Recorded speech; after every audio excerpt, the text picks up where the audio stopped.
Hello viewers, अपने last episode में मैंने आपको बच्चों में सोते समय दांत पीसने या फिर किटकिटाने यानी कि टीथ ग्राइंडिंग के प्रॉब्लम के बारे में डिटेल में बताया था। इस प्रॉब्लम को बच्चे ही नहीं बल्कि एडल्ट्स में भी पाया जा सकता है। मेडिकल लैंग्वेज में इसको ब्रक्सिज्म कहा जाता है। बड़ों में इसका रीज़न अलग अलग हो सकता है।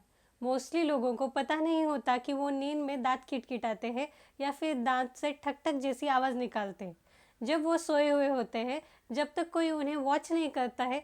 अगर आप अकेले रहते हैं तो कैसे पता चलेगा? दरअसल इस समस्या में कुछ सिम्टम्स होते हैं और इस समस्या का सॉल्यूशन भी है, बस थोड़ा पेशेंस और राइट डायरेक्शन में इलाज। डेंटल टॉक इस चैनल को सब्सक्राइब कीजिए, बेल आइकॉन पर क्लिक कीजिए तथा लाइक और शेयर कीजिए। दांतों की बीमारियों से मुक्त स्वस्थ जीवन जिए। नमस्कार दोस्तों, मैं डॉक्टर चैताली। बने रहिए वीडियो के लास्ट पार्ट तक। ब्रक्सिज्म से जुड़ी डिटेल जानकारियाँ और अपने मन में उठे सभी क्वेश्चंस और डाउट्स को एड्रेस करूँगी। पहले जानते हैं कि व्हाट इज़ ब्रक्सिज्म। ब्रक्सिज्म किस सिचुएशन या कंडीशन या यूँ कहे किस बीमारी को कहते हैं। ब्रक्सिज्म एक ऐसी कंडीशन है जिसमें व्यक्ति अपने दांतों को अचेतन अवस्था में मतलब अनकॉन्शियस स्टेट में पीसता या फिर भींचता है। स्लीप ब्रक्सिज्म एक ऐसी अवस्था है जिसमें व्यक्ति रात में अपने दांत पीसता है। ब्रक्सिज्म अधिकतर रात में होता है जब व्यक्ति गहरी नींद में सोया हुआ होता है और इसीलिए अधिकतर ब्रक्सिज्म की सेल्फ डायग्नोसिस करना मुश्किल होता है। तो कैसे जानें, कैसे सिम्टम्स को चेक करें? यदि आप रात में अपने दांत पीसते हैं तो आप कैसे परीक्षण करते हैं? एक डेंटिस्ट की यही सलाह होगी कि जैसे ही आप सबसे पहली बार जागे तो लक्षणों को चेक करें।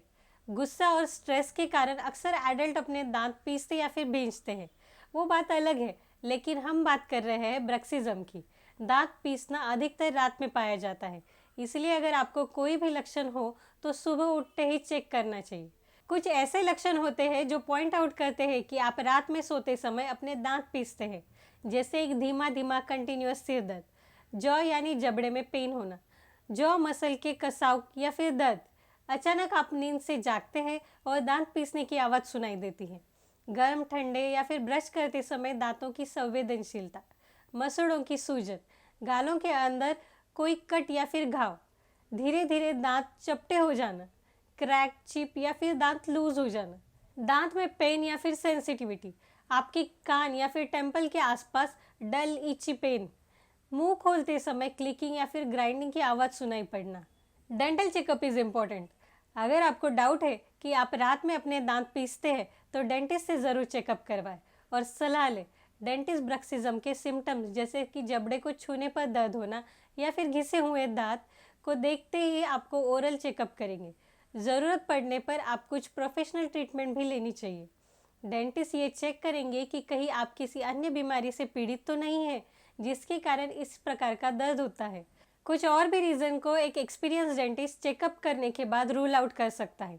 ये सब पता करने के लिए अपने डेंटिस्ट को अपनी मेडिकल हिस्ट्री ऑनेस्टली शेयर कीजिए, जैसे कि एक्सीडेंट या फिर ट्रॉमा, डेंटल डिसऑर्डर्स, कान की बीमारी या फिर इन्फेक्शन, टीएमडी यानी कि टेम्पोरोमैंडिबुलर डिसऑर्डर, किसी दवा का साइड इफ़ेक्ट तो नहीं, ब्लड रिपोर्ट से पता चलेगा कोई डेफिशिएंसी तो नहीं, किसी तरह के नशे का साइड इफ़ेक्ट भी पता करना ज़रूरी है। Teeth grinding in adult part 2 के अगले एपिसोड में आपको बताऊंगी स्लिप ब्रक्सिज्म से निपटने के लिए घरेलू उपाय या फिर टिप्स जिनसे आप दांत पीसना कैसे रोकेंगे। ट्रीटमेंट फॉर स्लिप ब्रक्सिज्म, इनविजिलाइनस और नाइट गार्ड के बारे में बहुत सारी जानकारियाँ, माउथ गार्ड रिलेटेड ढेर सारे क्वेश्चंस के आंसर और भी बहुत सारी इन्फॉर्मेशन शेयर करूंगी टीथ ग्राइंडिंग इन एडल्ट्स के पार्ट 2 में। नेक्स्ट एपिसोड के लिए बेल नोटिफिकेशन को ऑन कीजिए और जुड़े रहिए डेंटल टॉक फैमिली के साथ। अपने लोगों से शेयर करना ना भूलिएगा, क्योंकि knowledge share is knowledge gain.